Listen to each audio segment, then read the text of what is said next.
Nesse episódio, eu fiz questão de ter aqui também uma pessoa adorável, tem vozeirão, a Valsema, é escritora de literatura infantil, escreve também poemas, né, para adultos também, e tem vários livros publicados, né, Valsema? E a ideia é realmente assim trazer pessoas que possam falar para os nossos ouvintes, né, que estão iniciando nessa arte da escrita, né? Uhum. E trazer as experiências dessas autoras para que elas possam se espelhar, se inspirar, né? Sim.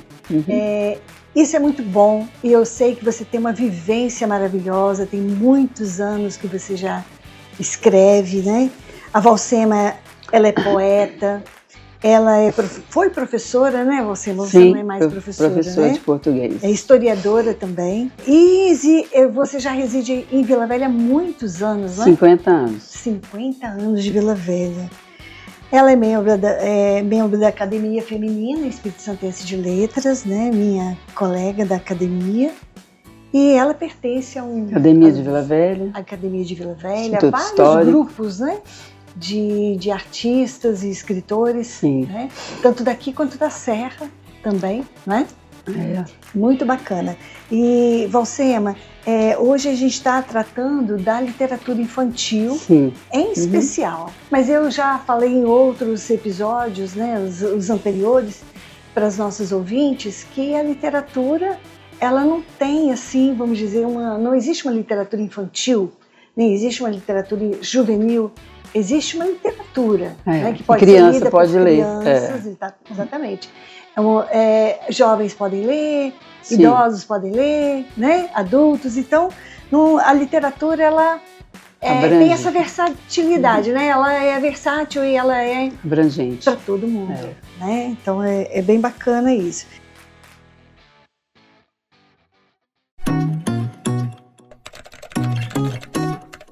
Você está ouvindo o podcast Elas Escrevem, a voz da literatura feminina capixaba.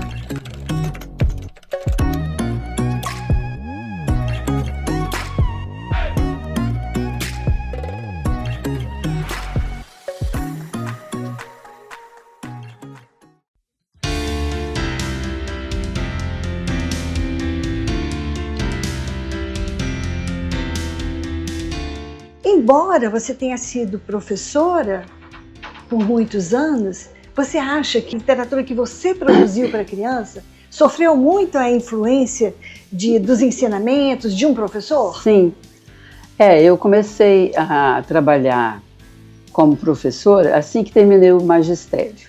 Na realidade, eu queria ser médica, né? Morava em Uberaba e ao lado da escola das irmãs, onde eu estudei, tinha a faculdade de medicina e meu pai era farmacêutico, né? Aí ele sonhava de ter uma filha, nós somos 5 mulheres, as 5 irmãs, médica, e eu pensei em fazer medicina. Mas como no magistério, naquela época, então a gente não estudava nada de profundo, de química, física, né? Uma irmã me chamou para ajudar a dar aula assim que eu saí da escola, porque desde que eu fazia o curso de magistério, eu participava de festas, de teatro, né? Cantava, declamava poemas de outros autores, sempre gostei, né? Durante o curso de magistério, eu estava sempre fazendo eventos.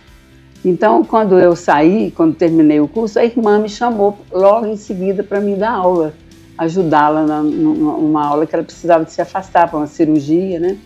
E eu comecei a dar aula e esqueci de fazer vestibular e de fazer faculdade de medicina. Comecei a dar aula no colégio, né, Nossa Senhora das Dores, em Uberaba, para as irmãs.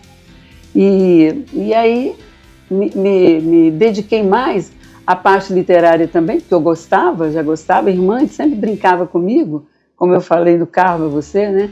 Essa menininha, essa Valseminha, vive rimando as palavrinhas. A irmã de português brincava comigo por causa disso. Então, na realidade, eu sempre gostei disso, né? De teatro. Em criança, mesma coisa. Como a Marilena falou, quando em criança também eu fazia festinha, eu era personagem principal da historinha que eu encenava, Dona Baratinha, cantava. Então sempre sentava minha mãe e meu pai no dia dos pais, no dia das mães, para declamar alguma coisa, né? Naquela época a professora também incentivava, né? Então sempre tinha um jeitinho para isso. Aí eu resolvi ir para Brasília, na época em que o Brasil estava na ditadura. Fui para Brasília passear, conhecer a capital. Fui com uma amiga, uma vizinha nossa que mudou para lá. E chegando lá, me deu vontade de fazer um concurso que abriu para professores. E eu passei nesse concurso. E passando nesse concurso, eu tinha um curso, por causa que eu tinha asma em criança, então o giz do quadro me fazia muito mal. Aí eu fiz um curso de musicoterapia, mais direcionado para criança. E quando eu cheguei lá, como eu tinha esse curso e isso foi incluído no meu currículo, a diretora de uma escola especial de crianças especiais, crianças autistas, crianças com deficiência, me convidou para trabalhar com ela. E eu tomei posse em seguida. Eu fui passear, fiz um concurso e já me convidaram para trabalhar, né, nessa escola especial. Ensino especial de Brasília, o primeiro ensino especial. Não tinha nem no local fixo essa escola. Eu trabalhava junto com um colégio de jesuítas que cedia umas salas, né? Então comecei a trabalhar com as crianças especiais, depois a escola mudou para um espaço maior e eu dava aula de educação musical para as crianças, né? E junto da música, mesmo da cirandinha, vamos todos cirandar, eu comecei, como a Marilene fala, criar outras coisas para ensinar as crianças que não falavam bem, né, que tinham dificuldades. Eu sei que esse trabalho foi um trabalho com as crianças especiais. Bandinha com as crianças especiais, crianças surdas. E eu mandava fazer coco tirava o coco durinho, né, para bater, fazia ritmo do tico-tico no fubá. Eu cheguei grávida, já estava casada nessa época, já depois de uns 2 anos que eu estava lá, grávida, eu cheguei aí conversar com o presidente Figueiredo, na época da ditadura, né, para conseguir uma escola para ensino especial. E levei as crianças para tocar para ele. E ele me recebeu. O Jô Soares assinou o abaixo-assinado que estava em Brasília fazendo show. Só para contar que esse fato histórico ninguém nem sabe, nem nos meus livros tem. Aí eu consegui chegar no presidente Figueiredo, ele recebeu a escola, ele não percebeu que tinha criança deficiente nem surda tocando musiquinha no tico-tico no fubá, e a gente entregou o pedido da escola, o projeto da escola, já tinha até um terreno, né, que tinha sido ganhado por um empresário de Brasília, precisava construção. Ele pegou aquilo, na hora ele falou, dentro de um ano, esperar um pouquinho, né? Dentro de um ano eu entrego a escola para vocês. Olha, e a escola está lá até hoje. Que né? Coisa maravilhosa. Então, esse trabalho com essas crianças foi o que realmente fez brotar dentro de mim, né, a poesia. Né, a poesia com o nome de cada criança. Né? Às vezes o menino não falava e eu começava a cantar. Eu vi o Joãozinho na chaminé, tão pequenininho, fazendo café, tchá-tchá-tchá-tchá, lá-lá-lá-lá. Tá, inventava as coisas assim, cheguei a criar um hino para o ensino especial de Brasília, né? E a TV vivia na escola filmando nossas festinhas. Então, por aí, quando eu vim para o Espírito Santo, né, que eu deixei a escola, eu vim com essa ideia de voltar a dar aulas, né? E trabalhar com a musicoterapia, né? Por causa de gostar da musicoterapia. Até então, não escrevia poesia, fazia esses versinhos pequenininhos. Quando eu cheguei no Espírito Santo, há 50 anos... Versinhos livres, né? Versinhos livres. Cheguei há 50 anos atrás aqui, o Clério Borges lançou um concurso pelo Jornal da Gazeta de trovas, o tema era Anchieta e Capixaba. Era um tema de trovas humorística capixaba, o tema era capixaba, e trovas líricas sobre Anchieta. E eu não me preocupo, não sabia direito como é que fazia trova, sabia que rimava, são 4 versinhos, né? Mas não me preocupava muito com métrica, com nada não. Mas eu resolvi participar fazendo a vida da Anchieta em versos. Aí pedi o padre do Colégio Marista, né, onde minhas meninas, a Ana já estudava, quando ela era pequenininha. Eu pedi o Marista um livro sobre Anchieta, sim, fiz e mandei para o Clério. E a festa desse evento do Clério, que ele tinha feito esse concurso de trovas, foi ponto culminante lá no Teatro Carlos Gomes de Vitória. Eu fui com a minha menina pequenininha, né? E ele me homenageou com um certificado e fundou o Clube dos Trovadores Capixabas. Naquela época. Naquela época. E aí, como eu fiz a vida do Anchieta, não tinha feito trovas, né? Eu sei até hoje de cor as 2 trovas que ganharam o primeiro lugar. Olha! Que é uma sobre Anchieta e a outra sobre o capixaba. As nossas ouvintes não sabem que você, porque eu não disse ainda, né, que você também declama super bem. Então você podia declamar pra gente essas 2 trovinhas, você lembra? Então, a trovinha capixaba, isso o Covid não tirou, não.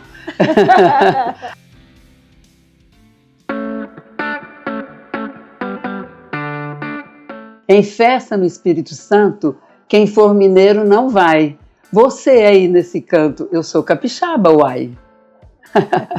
O uai é característico do mineiro, né? Foi o primeiro lugar que ganhou. Fez um trocadilho. O tema do Anchieta foi, em primeiro lugar, lá no céu muito chorou, Anchieta e tem chorado, pois o índio que tanto amou no Brasil só tem penado. E é verdade. Então, essas 2 trovinhas faladas que eu gravei e a vida do Anchieta que eu tinha feito, Clério me convidou para entrar no Clube dos Trovadores Capixabas, que ele estava fundando naquele dia.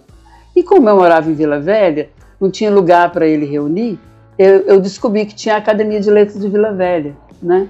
Só que estava fechada, inativa, os membros estavam tudo separados. O pai de Marilena, o senhor Hilário Soneghetti, foi um dos presidentes de lá. Na época não tinha, um dos fundadores, aí foi presidente também, né? Max Mauro foi presidente. Aí eu descobri também que a academia estava muito assim abandonada, fui descobrindo os membros da academia e reativei essa academia. Depois ganhei um cargo na prefeitura, de secretário de cultura, junto com o prefeito, e que estava assim, num momento muito de falência, a prefeitura e tal, com muitas dificuldades, mas eu ajudei a reativar a academia. Reativei a academia, coloquei lá uma biblioteca, começamos a dar cursos, né? Cursos de literatura, de declamação, essas coisas que eu gostava de fazer. Aí assim que eu comecei a minha vida assim, mais de poesia. Porque aí Clério me nomeou presidente da União Brasileira dos Trovadores em Vila Velha. Para eu divulgar isso nas escolas.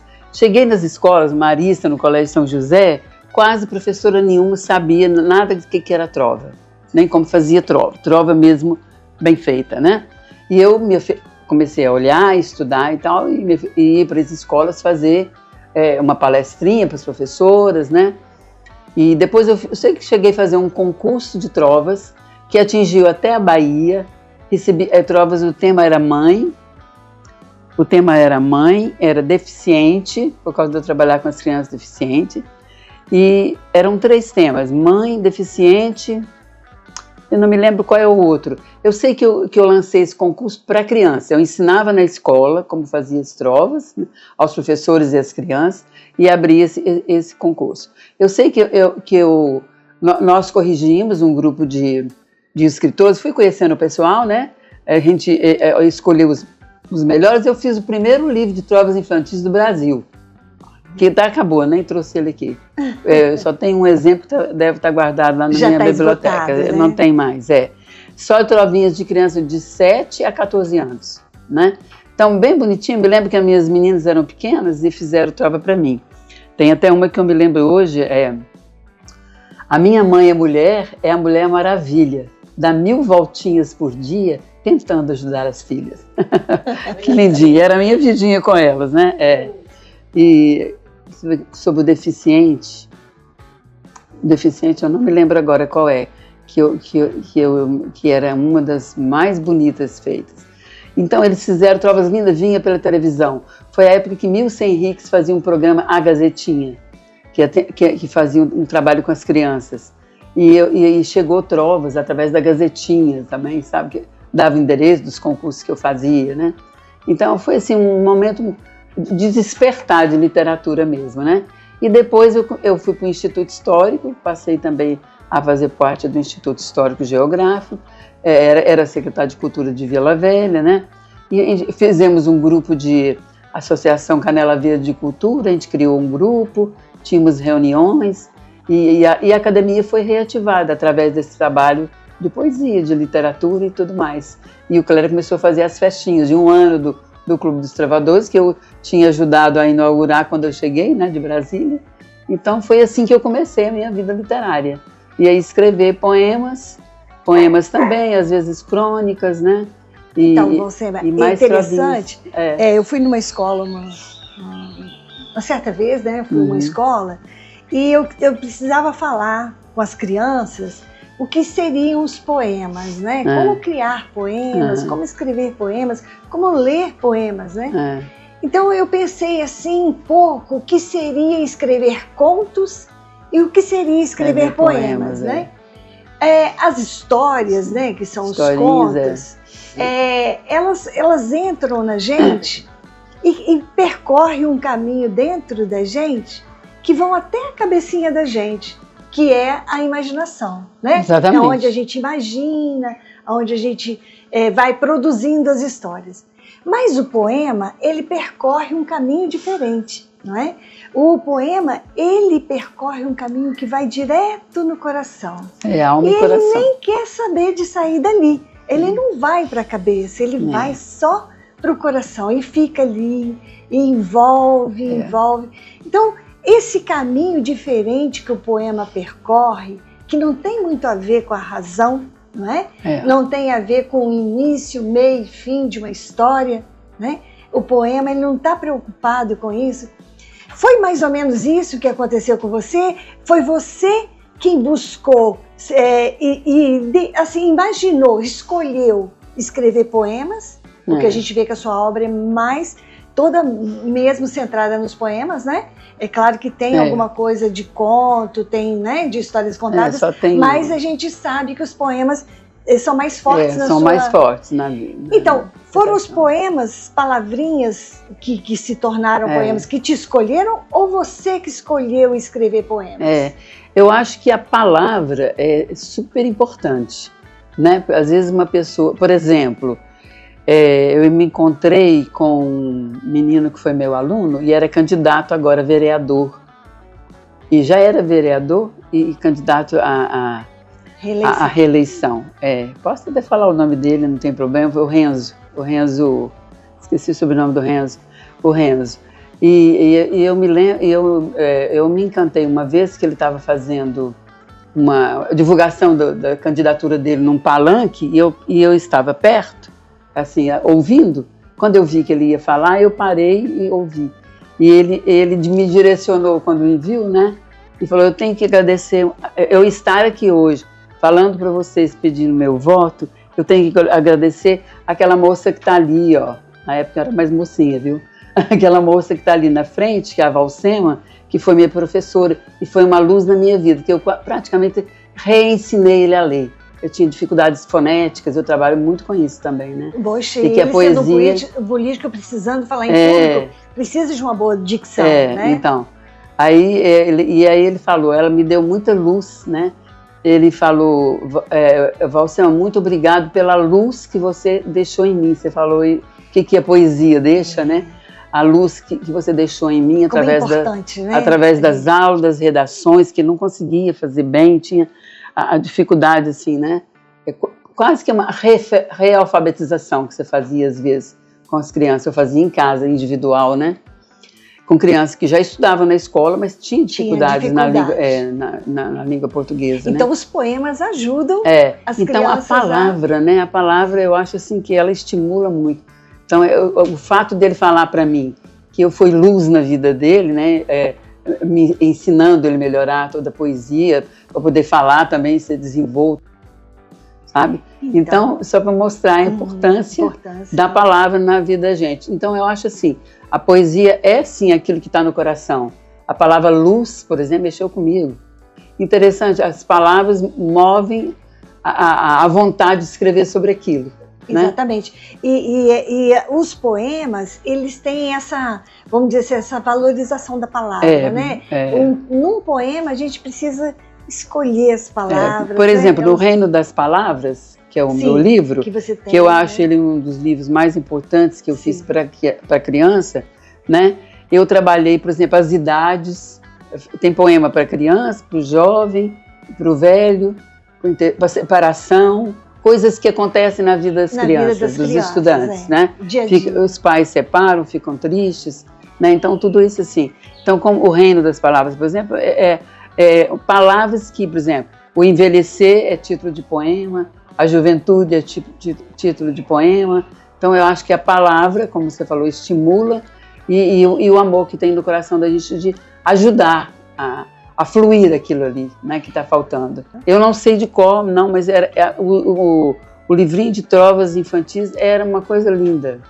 Interessante, Valcema, que às vezes a gente vai colocar o título do livro da gente. Você que tem vários livros publicados, eu sei que no momento da escolha do título, a gente sempre fica em dúvida, né? E acaba escolhendo ali o título, né? Às vezes até de um poema, né? Mas, às vezes, para quem escreve, eu não sei se isso acontece com você, acontece comigo, e eu ouvi isso também de uma escritora já falecida, que era assim também maravilhosa. Agora nossa colega da academia, que morava na Praia do Canto, agora não estou lembrando o nome dela. A Thelma, tinha a Thelma. Porque às vezes você vai, por causa de uma palavra, ou às vezes por causa de um título, você escreve a história inteira, né? Ou o poema inteiro. Às vezes a gente se inspira numa palavrinha apenas. Né? Eu às vezes divulgo no Facebook, por exemplo, quando eu escuto, hoje é o dia do idoso. Né? A gente fez até um encontro no dia do idoso lá na igreja. Aí eu vou lá e vou olhar se eu tenho alguma coisa sobre idoso, se eu não tenho, eu escrevo na hora e boto lá no Facebook. Então a escolha do tema é importante. De acordo com essa estimulação, né? De palavras e da emoção que te traz a palavra, né? Claro. O meu último livro é Finalmente 80, porque eu fiz 80 anos, né? Eu já fiz o Finalmente 70, espero fazer o Finalmente 90. Né? Sim. Liberdade na poesia, por exemplo, o título do meu outro livro, Liberdade na Poesia. Sim. Né? Uma palavra liberdade é uma palavra que estimula muito, né? Muita coisa. Né? Eu fiz para presentear amigos mesmo, que eu recentemente morava aqui, né? Não morava aqui há muito tempo. Eu fiz, deixa eu ver que ano. Eu estava na Secretaria de Cultura de Vila Velha, em 1992. Eu vim para cá em 1973, né? Você já está. Aí eu já estava bem assim, mas assim, eu acho, você falou de palavra, eu acho bem inteligente a coisa da palavra. É interessante também, assim, que muitas vezes a gente se perde um pouco aí, né, nessa questão da escolha do título, né, ou do livro, ou na escolha de, vamos dizer, o título do poema, né? Mas isso nem é tão importante, porque tem muitos poemas que nem título tem. Né? Um poema não precisa necessariamente ter um título, não é mesmo? Então, Valcema, eu penso que às vezes a gente imaginar, eu quero começar a escrever, eu vou aprender a escrever um soneto, por exemplo. Eu acho que tem as suas métricas, né? Tem suas rimas já determinadas. É um poema difícil de construir. Então, a gente pode começar como você começou, não é mesmo? Os meus poemas são mais livres. Né? Você pode começar com trovinhas. Só as trovinhas que... Né, é mais facilzinho, 4 versinhos. Mas mesmo as trovinhas, você pode ter também, você não precisa usar métrica, não é? Precisa, é necessário para trova? Trova para concurso, sim. Sim. Mas trova versinho para criança, né? Sim.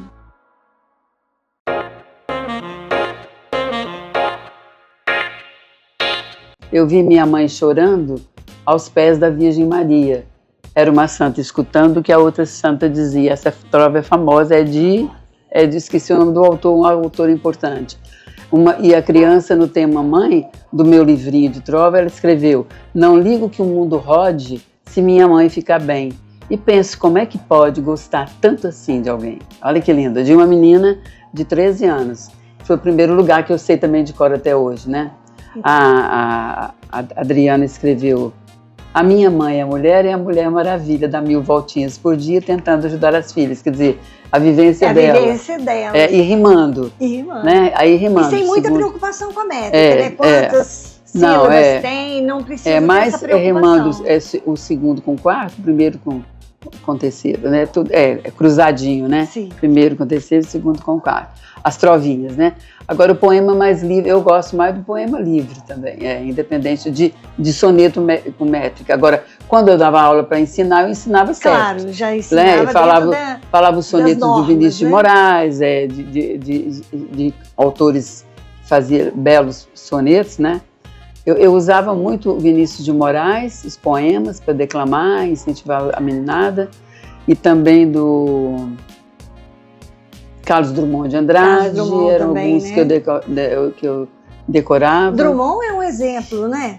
Tem muitos poemas dele que não tem rima. Não né? tem não. Ele é mais poemas livres. Né? Poemas então livres. Eu acho que a gente pode dizer para os nossos ouvintes que elas podem sim se aventurar a fazer poemas. Claro. Agora, sem essa preocupação de imediato de fazer um poema, tipo um soneto, ou uma trova, assim, dentro de todas as normas, né? Não, então, tentar fazer poemas livres, começar a escrever. E depois uma coisa vai puxando a outra, né? E para quem gosta mais de poemas, quem gosta mais da musicalidade, de brincar com as palavras, de rima, acordar palavras. Eu falo que viver é acordar palavras. Exato. Se é perdida a palavra, perde-se o sonho. E o poeta vive aprisionando as palavras na sua alma, mas as palavras possuem asas e precisam voar com elas. Aí vai falando, né? Então, eu acho que a palavra é importantíssima na vida das pessoas que querem escrever. Sim. A importância das palavras, né? E até de rimar as palavras mesmo, e saber o significado delas, né? E muita gente também usa a palavra com significado completamente diferente e fica um poema bem interessante, né? Tem uns poetas que escrevem assim, que fala do social, que fala de coisas da sociedade, de momentos assim cruciais, usando palavras lindas e às vezes misturado no sentido mais tristonho, mais é interessante. O que a gente pode dizer para os nossos ouvintes assim é que elas podem brincar com as palavras, né? Brincar com as palavras, usá-las de diversas formas. Usá-las de várias formas, né? Às vezes até despertar palavras que estão meio adormecidas e acordadas. A gente acorda, né? Vamos acordar palavras. Então, a gente lembrar dessas palavras é uma brincadeira mesmo. Exatamente. O poema costuma ser uma brincadeira. Né? Uma brincadeira que a gente pode, através dele, exercitar a escrita. Exatamente, claro, ajuda. Quem faz isso. Às vezes a gente tem aquela ideia de uma história, né? Um conto, e quer, às vezes, escrever assim já com uma certa habilidade, né? Um texto maior. Mas a gente pode começar pelos poemas, a gente pode começar pelos mini-contos, né? Também são bem bacanas. Sim, eu acho que... Pra gente fechar assim, Valcema, eu poderia te pedir para você declamar uma poesia pra gente, que é linda a sua arte de declamar, né? É uma arte que tá meio assim, esquecida, deixa eu ver adormecida um poema aqui também. Pra falar pra você. Pode olhar, você declama lendo pra gente. Não, que eu gosto de falar de cor, né? Mas eu sei alguns poemas de cor. Para as nossas ouvintes, tá perfeito.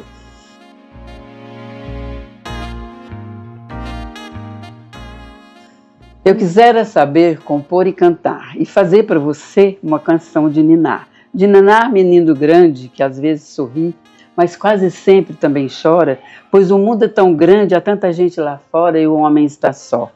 Eu quisera saber compor e cantar, e fazer para você canções só de amor, deste amor tão amigo que não vê o perigo, e na roda da vida eu quisera enfeitar sua vida de sorrisos e cor, e poder senti-lo adormecer nos meus braços assim, nessa doce canção de ninar você, todinho pra mim. Ah, que lindo! Chama Quase uma Canção de Ninar. Quase uma canção. Eu tenho um amigo que um dia eu divulguei ela no Facebook e falou: nossa, esse poema é a minha cara. Olha, que falei, delícia, eu fiz pra você. Quando a gente escreve e o que a gente escreve encontra o leitor.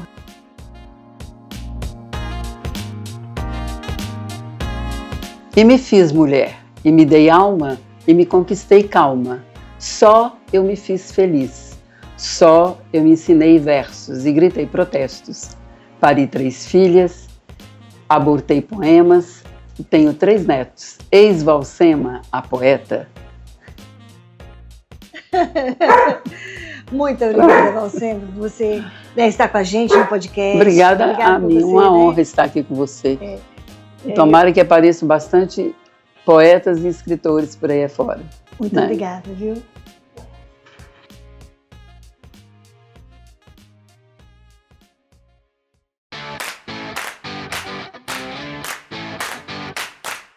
Agora, uma proposta muito especial para você, mulher, que está ouvindo o podcast Elas Escrevem. Queremos ajudar você a dar os primeiros passos na sua carreira como escritora. Queremos receber o seu texto e publicá-lo em um e-book. Você pode enviar um poema, um conto, uma ficção ou até mesmo uma memória de uma história que você viveu. O estilo é totalmente livre para você escolher. Seu texto deve estar em formato PDF e ter no máximo uma página. Envie seu texto para o e-mail jordem.editora@gmail.com ou pelo WhatsApp 27 999 54 1767. Nós, da Editora Jordem, iremos ilustrar a sua obra e incluí-la em uma coletânea, publicando-a ao lado de obras de outras escritoras. O seu texto não precisa ser inédito. Receberemos sua obra literária com muita alegria.